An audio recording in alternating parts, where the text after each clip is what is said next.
Juan, how are you doing? Hello. Thank you. Everything going okay? Do you have any questions? Anything I can help with? Oh yeah, I did the quiz and I have a problem is number 4. I don't know why the largest number should -1. Yes. That is not at all obvious, I think. So they discuss it in the book some, but I don't think it's necessarily super clear. So I think that's a good question, and I think other people are going to have that question. So what I'm going to do is I'm going to write it down, and when we have more people here and class officially starts, I'm going to answer that. So Okay. y number 4, y -128 versus positive 127.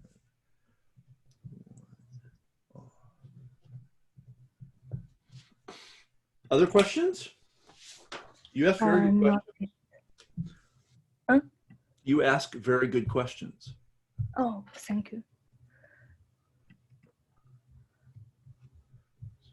I have a general question. Sure. I appoint your office time plot 1 week ago, but now I didn't have a question I want to ask, and I don't know how to cancel it.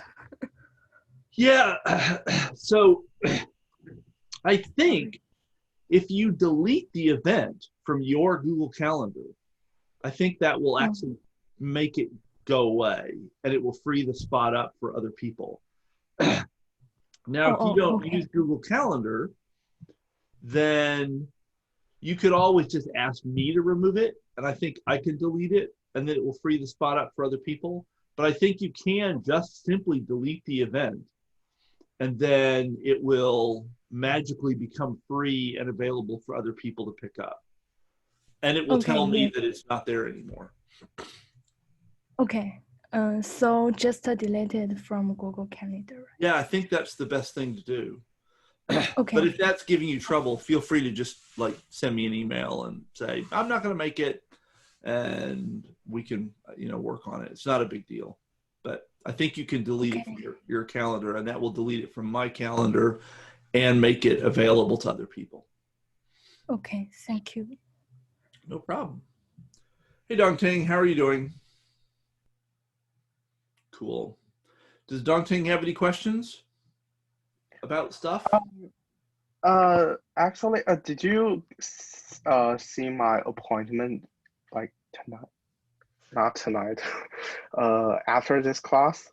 I see. Yeah, so Juan, you have an appointment at 10:45, and Dongting, you have one at 11, and then 11:15. Yes. Yeah, okay. That's pretty late for you, right? Yeah, but I'm guessed used to work at night now. I'm sad about that. I wish you didn't have to get used to working at night. That doesn't sound fun. Yeah, and I think for next semester, maybe I need to like study overnight because I don't have the time match for the China time.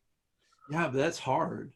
It's hard to, I worked nights for a month a long time ago, and that was a hard thing to do. I mean, the rest of the world's like, only works during the day, and I found I just didn't get enough sleep. It was a difficult way to live. So, yeah. So if you can do it, I mean, yay you, but sounds hard to me.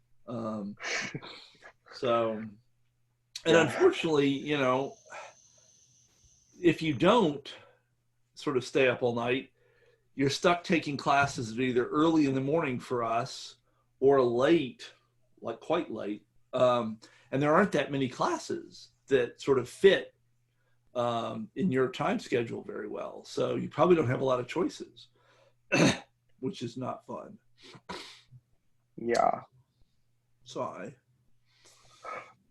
No, that's fine. Maybe I can sleep in the morning or afternoon. Well, good luck. Good luck. Hey, Yubo, how are you doing? Good.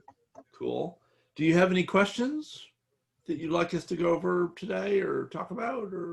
Or Yes, I think I have some question. great, great. Well, we'll wait a little bit for everybody to show up. But first thing I'll do is sort of go around and ask for questions. So I'd love to get questions from everybody. So be thinking about that. So Professor Nick, I have Yes. deleted the time plot. Maybe Dongting can use the time plot at that time, Yeah. so that he can speak earlier.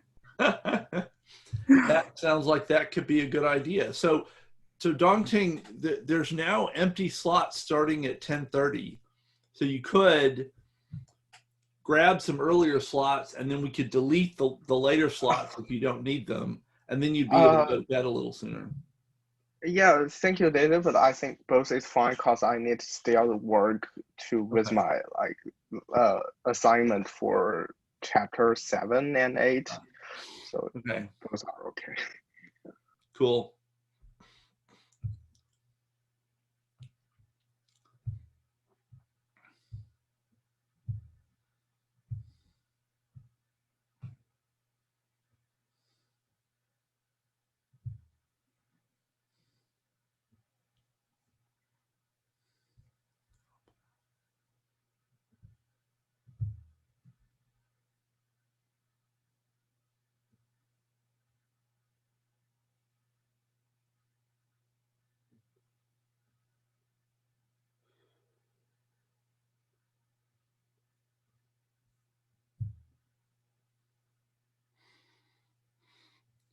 Morning, Josh and Nick and Sophie. Oh, I guess it's 9:15, so we should go ahead and start. I assume there will be other people dribbling in as time passes. So I've got a lab activity, but I want to start by just giving people a chance to ask questions because I suspect there are going to be some. So I've got one from Juan on the quiz. Yubo, you said you had some questions. So can I hear what your questions are?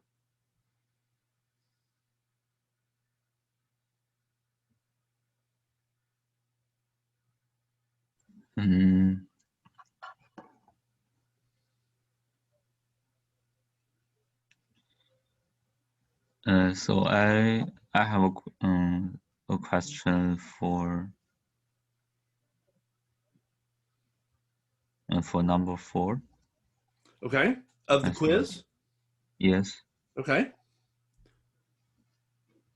Which is? What's the question? Like maybe I just don't understand the language. Okay. Then that's, I think, the same basically as Juan's question. So we'll definitely need to talk about that. So that's cool. Okay. Do you have other questions? No. Okay. Anybody else have questions?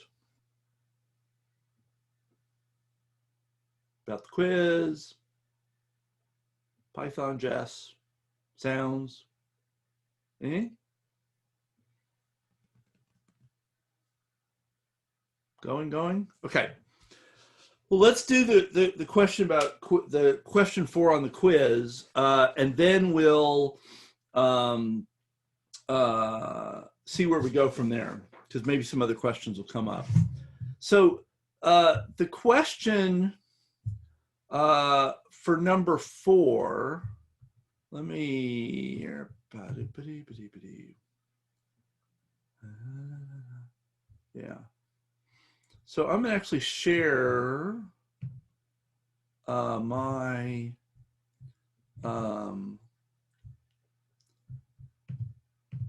window here. So here's the quiz, and this is the question that Juan, and is this the right question, Yubo?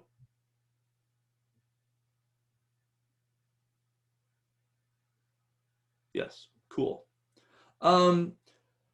So in pictures, we used what's called an unsigned byte.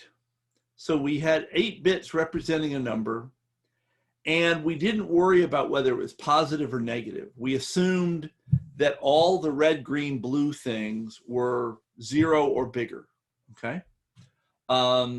With sounds, we care about, here I'm gonna stop this sharing and I'm gonna start sharing whiteboard. So with pixels, we had unsigned bytes that went from 0 to 255 because we didn't worry about negative values. It didn't make sense to have negative light. But with sound, we've got our sound wave pictures. We have both positive and negative values. So where with pictures, we had what are called unsigned bytes, or values more generally, with, oops, come on, with, oops, well, whatever. Let's not get lost in it. So we're going to need to have signed values because we need to be able to have both positive and negative values. Does that distinction make sense? Are we cool with the difference between unsigned and signed? Questions about that? So then the question is, how do we deal with that distinction? Okay, we're going to have to do it. How do we do it? And the book talks about this at some length in chapter 7 and gets into a thing called two's complement, which I'm not going to actually worry about right now. I'm going to just focus on trying to answer the question about chapter 4 or problem 4 on the quiz. But two's complement in some sense is the real answer. The fuller answer involves two's complement. But the issue, or an issue that comes up, if we think about, let's imagine that we have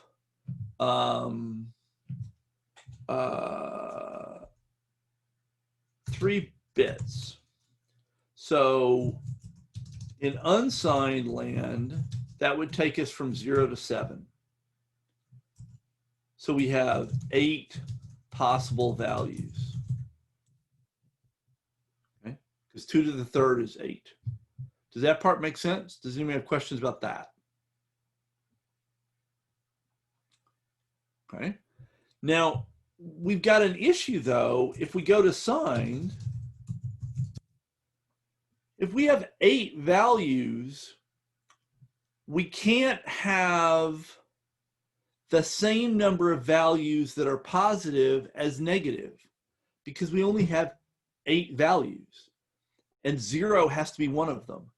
And so if you take 0 out, that leaves 7 behind, which means you're either going to have 4 negative and 3 positive or 3 negative and 4 positive. You can't actually make it balance perfectly because 0 eats one of your options, okay? And because 2 to the n is always an even number for whatever n is, okay? 2 to the 8 was 256. 2 to the 16 is 64,766, if I remember correctly. But whatever it is, it's an even number, right? 2 to the something's going to be an even number because it's just a bunch of 2's multiplied together. And so we're going to have to have an imbalance in the set of values that are positive and the set of values are negative. So for signed, we could imagine something like either -4, -3, -2, -1, 0, 1, 2, 3, or -3, -2, -1, 0, 1, 2, 3, 4. those are two ways to assign 8 values sort of centered around 0 and limiting ourselves to integers. And those are our best options. I mean, you could shift it farther. You could start at like -1 and go to 6, but that doesn't make a lot of sense. You'd like to have roughly the same number of negative values available as positive values. And these are the two best options we've got. Okay. Does that make sense? Questions about that before we sort of talk about specifically what actually happens? Going. Gone. Okay. So if we use 2's complement to represent signed values, and like I said, I'm not going to get into the weeds of 2's complement right now unless somebody's wants to talk about it. If you do, I mean, I'm happy to do so. But so if we use 2's complement, to represent signed values, one consequence is that we choose to have one more negative value than positive. That's just how 2's complement works, is it chooses this version for us. Okay. So if we're going to use 2's complement and we have to make this choice, we're going to make the choice that has one more negative value. So, so with 8 bits, we'd have -128 to 127. And with 16 bits, we'd have -32,768 to +32,767. And that's just because we're going to have to pick to be down 1 or up 1. And if you use 2's complement to represent negative numbers, it works out better. It sort of makes sense to have one extra negative value instead of having one extra positive value. So that's why you end up with this asymmetry, -4 to 3, -128 to 127, -30,768 to 32,767, et cetera, et cetera, et cetera, et cetera, et cetera. And that's why that works out that way. And that's important for getting problem 4 on the quiz correct. Okay. Did that help, Juan? Yes, thank you. Yubo, did that help you? Good, cool. You're very welcome. Anybody have any questions about that?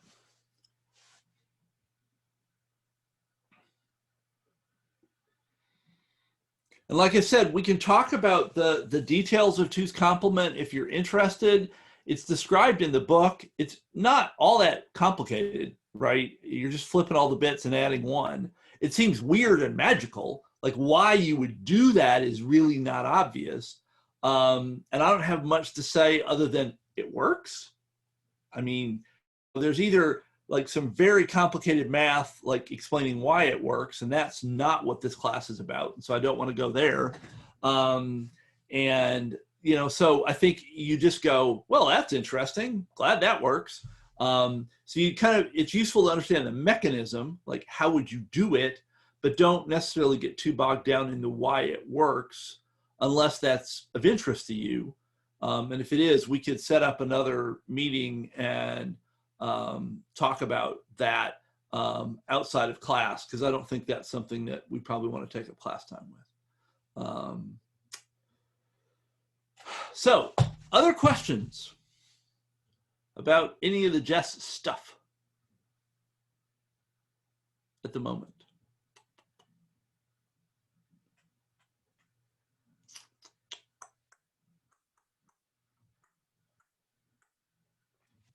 Okay, then I'm going to stop sharing this And I'm going to start sharing this again.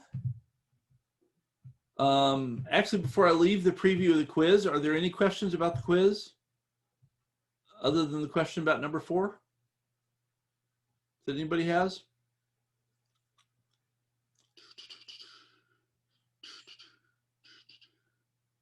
Going. Exit preview. Okay, so there is a little lab for today. And I'll put hopefully you can find it on Canvas, but I'll put it in the chat as well. Link for today's lab. Okay. And I've given you a Python file, which has several functions you can use to modify sounds.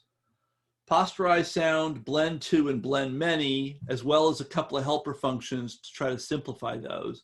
And we'll talk a little bit about what all those do, and then I will send you out to like do stuff with them. So actually, let's do that. Let me stop sharing that and share my Python. There's Jess.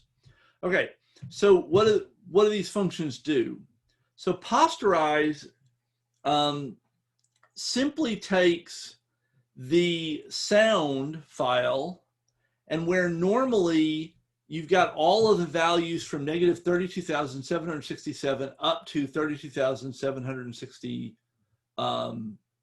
negative 32,768 up to 32,767. Here, we actually provide a num levels argument that tells us how many actual values to use. And instead of letting you use all of the values from negative 32,000 to positive 32,000, you only use a specific handful of them. And this is sort of like the posterize on images, where we limited the set of colors to a small collection of colors.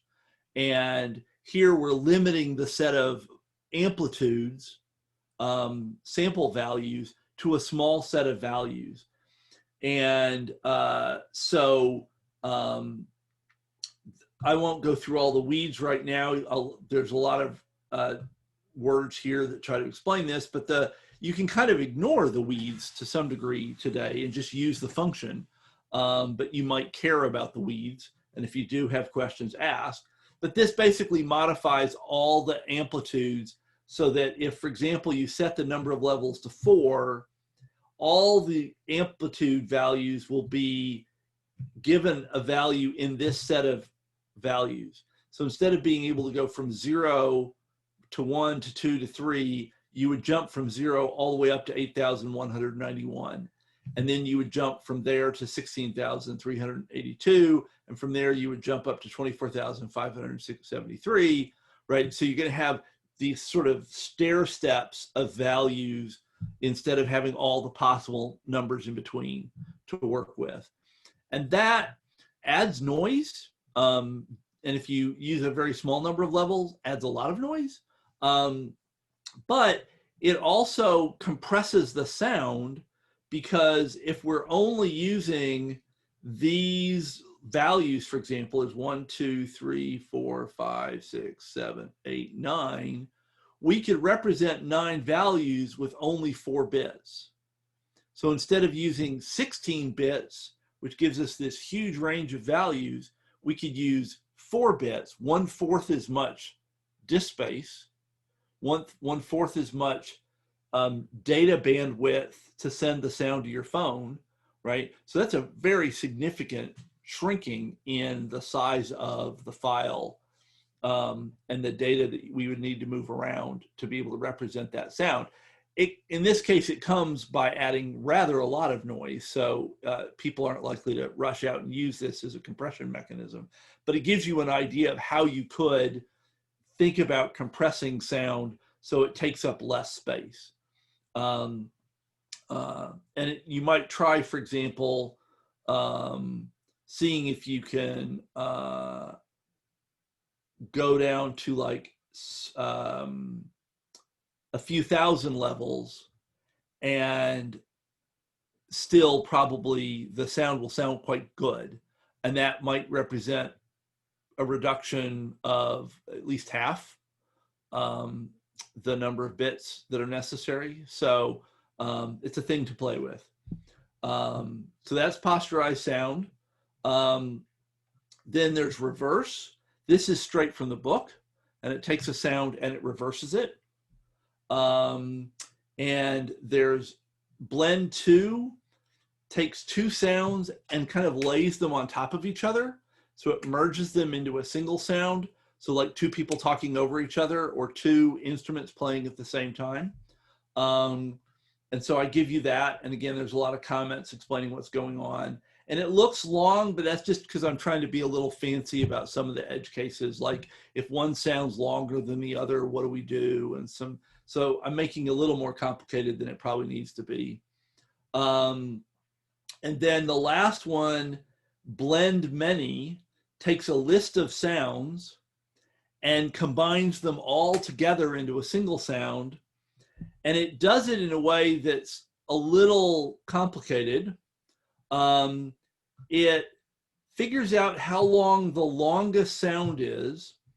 And this uses a thing called list comprehension, which we haven't actually talked about, and the book doesn't actually mention.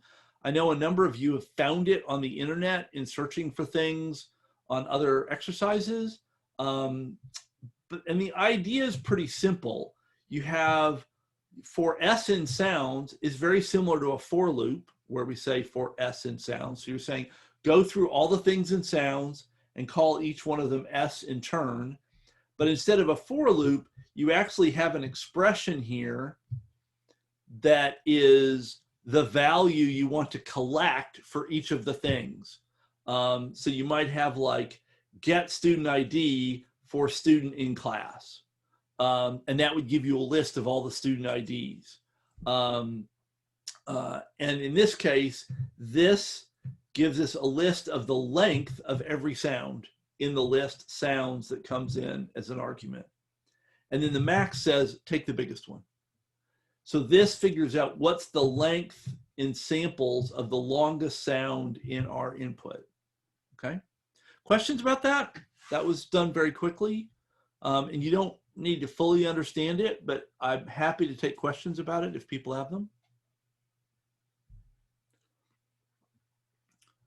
And then this is the standard sampling rate, 2 seconds, and a sampling rate is samples per second. So 2 seconds here is 2 times the sampling rate. This is basically how many samples are there in 2 seconds. So how long is 2 seconds in this universe? And then I make the length of the target function is the longest sound plus 2 seconds. And the reason for the plus 2 seconds will become a little clearer in a second. But I'm saying my resulting sound should be the length of the longest sound, so there's room for everybody to fit, plus 2 seconds, so we can wiggle things around a little bit. Questions about, and then I make the empty sound with that length. Questions about any of this part of this function? Because I do want to kind of explain what's going on here, because I think this function does some sort of neat things. Going, going, going. Gone. Okay. Then, after we finally, so we've had this complicated business of figuring out how long the target sound is and creating it, we loop over all the sounds. And what we're going to do is we're going to place each sound in that sort of canvas that we've created called target. We're going to place it somewhere on there. And the trick is the somewhere. Like we could just place them all at the beginning, but then all the sounds are going to pile up together on top of each other at the beginning. And what I'm doing here instead is I'm actually computing a random location to place each sound in. So we haven't talked about random numbers before, but random.random parens, kind of a weird syntax, but it's just, that's how you do it in Python. So we're going to just go with it. That gives you a random number between 0 and 1. And so if we multiply that by by target length minus the length of S. That give target length minus the length of S is basically the set of places we could start the sound where the end won't fall off the end of target. Because if we start too far to the end, we'll run out of room before we've copied the whole sound in. And so this target length minus get length S limits the starting point to be far enough to the left that no matter where we start in that range, we'll have room to put the whole sound in without falling off at the end. And so without getting, into it too deeply, this piece of math chooses a random location to place the sound S in the sort of whole target. So it'll plop it somewhere randomly in there, and we are promised it won't break things. And then this just copies all the samples in S into target. There are two things that happen here that we need to think about. One is we have to make sure we do index plus offset so that we're respecting the random starting point that we want, where we want the pixel to go, the sample to go. The other is we're going to divide the value by 4. So the value is coming out of S. We're going to divide that by 4. And the reason for that is if you have like 10 or 20 sounds and you just copy them all in and add them together, the sum will go above 32,000, and you'll start to get some very awkward clipping, and you get some really weird noises. It's very disconcerting. If you want to play with this, feel free to remove the divide by 4, make it divide by 1 or 2, make it divide by 10. You can play around with it, multiply by 2, and see what kinds of things happen. But I found that if I divided by 4 here, I tended to get things that weren't too awful. And so that's just to keep the sounds from piling up to the point that we blow out the speakers, as it were. And so we copy all the samples from S into target. We do that for every sound, and then we return the target. Okay. Questions about that? And then there's some examples of, getting some of the sounds that come with the book. And then you can try, blending some pairs of sounds or making lots of different sounds together. And you can get some interesting, whether they're good or artistic or, right, that's a matter of taste, but I think they're at least interesting, the things that you can do by combining these things. So questions about in particular, the blend many, like what it does and how you use it?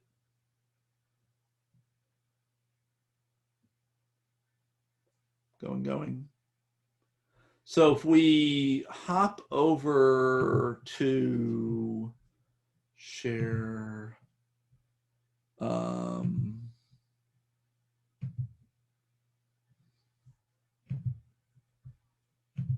and I want to share that. So I've posted a couple of examples, and I don't know, you'll have to tell me if this comes through okay on the audio, because again, sharing the audio is kind of weird, but here, I'll try playing one of them and you can sort of let me know if it's working for you.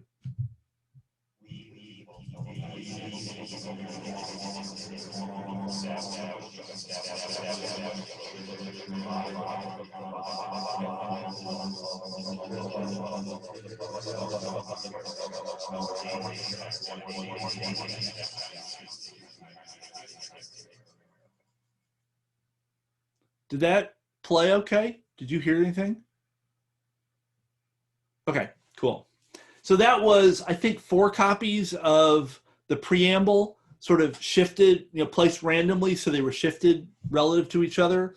So you got like the weird echo effects and stuff. And then this one is, again, several copies of the preamble plus some musical notes, just for fun. We, the people of the United States of the American States, do to perform, establish justice, assure domestic tranquil, provide for the common defense, provide for the promote the general welfare, promote the secure the blessings of those secure the ourselves and our posterity, ordain and establish the United States of America. So that was several copies of the preamble and several musical notes sort of placed randomly around in the space. Is it art? Probably not. Is it fun? I spent too long doing it. I was having a good time, so I thought it was fun. So the point of the lab then is for you to go play, right? I've given you the code. You don't actually have to write any code here. You can you can fiddle with the code if you want, but I just gave you all the code, and your job is to sort of work with somebody else and come up with a sound or two and post it on the discussion. That's all you need to do. Is I want you to play with this and hopefully come up with some questions. If you don't have the media files, I've got a link to those here. That have all those little wave files. And there's a lot more than that I've used here. I just basically grabbed preamble because it's long, and a handful of things that were started with the letter A because I was lazy, and a couple of musical notes, the 3 bassoon notes, because I wanted some musical notes. But, look at the wave files and be like, oh, we'll take this word and that word, and, we'll have Mark Guzdial say the word airplane 16 times and see what happens, right? So the idea here is to experiment, play around, and see if you can come up with something cool or just weird, like, oh, that sounds like a movie sound effect. That would be kind of a fun thing to do. So just play around. That's all the plan is. So for the next half hour, the goal is to sort of be in pairs and play with stuff and see if you can make some cool sounds. Are there questions about that? One question. Yes. So once I edit a sound file, how do I download the edited sound file to share in the discussion? Great question. So let's go back to, thank you for asking that. In the same way that there is a write picture to, there's a write sound to that takes, let me actually make sure I get this right. Write sound to takes the sound and the path.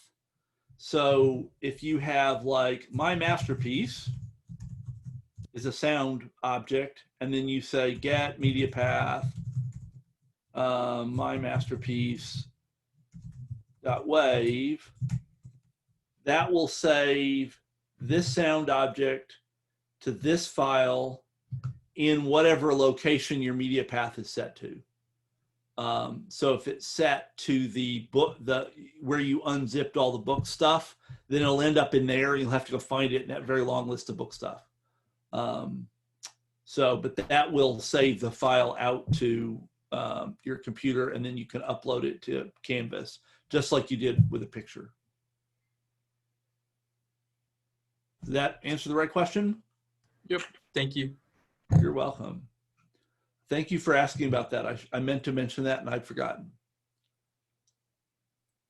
Any other questions?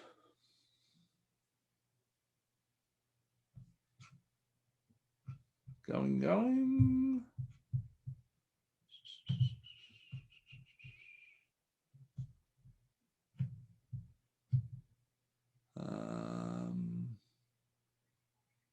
Let's see.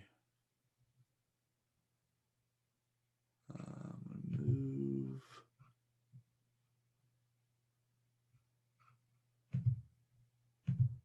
I'm just setting up rooms here quick. And actually, I want to move you to. I have a question. Yes, go for it. Right. So we have the other sound assignment apart from the lab. Is it due tonight? The other assignment. What other assignment we're talking about? So the sound assignment, which is due tonight. Oh my goodness grief! Are you talking about the 7 and 8 first sound assignment? Yeah, exactly. Oh, that is not supposed to be due tonight. That's insane. That is my bad. I hope that has not been freaking people out. That was so when we moved the image stuff down, I didn't go and push everything below that into the future because I wasn't sure where we were going to end up.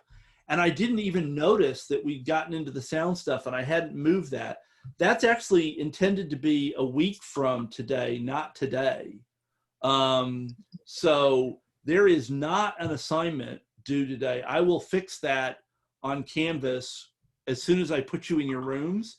So looking at Canvas, there's the Chapter 7 lab is right now. The Chapter 7 quiz is due tonight, but the Chapter 7 and 8 first to sound assignment and associated gallery, those are supposed to be next week. And the collage of music sounds that are set up for next week are actually supposed to be the week after that.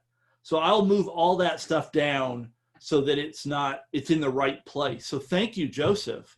Heavens to Betsy, that was bad of me. So I did not notice that was a thing. So I'll definitely have to fix that. Apologies. Thank you. Yeah, no, thank you for mentioning it. That would not good. Not good.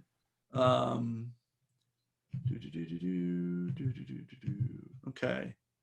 So are there other questions? Thank you, Joseph. And actually, John Ting, I think you said something where that's probably what you meant. And I didn't understand that that's what you were referring to. So I think you were thinking this was due tonight as well. Is that true? Yeah, I wrote half of it. Ah, man, I'm sorry. That's entirely my bad. I apologize. Canvas doesn't make it easy to push whole chunks of things down. And I don't want to keep moving things over and over again because then you get like a million emails. But I clearly got caught out there. So my apologies. Okay, I'm going to open the rooms. So everybody's in a room of 2. There's a ask for help button. So if you click that, I get a little bloop on my screen and I can come into your room and answer questions and give you a hand. At least one of you obviously should have Jess up and be willing to share it with your partner. And then the 2 of you should work together like, oh, I think we should try this and I think we should try that. And then when you post a sound to the discussion, make sure you say who both of you were so we can give both of you credit for that sound. And then you don't both have to post. And there's extra credit if you ask a good question. So if in doing this, you come up with a question about sounds or Jess or Python or any of that stuff that you're like, we don't understand this. Ask a good question and you get a bonus point for that. So are there any questions or comments before I send you off to the breakout rooms?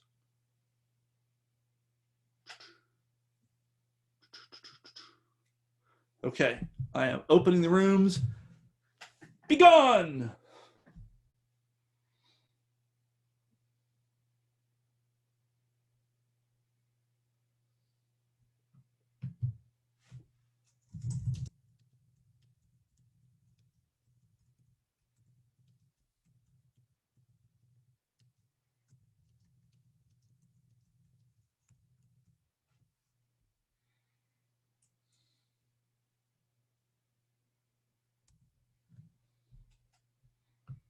You still around, Juan?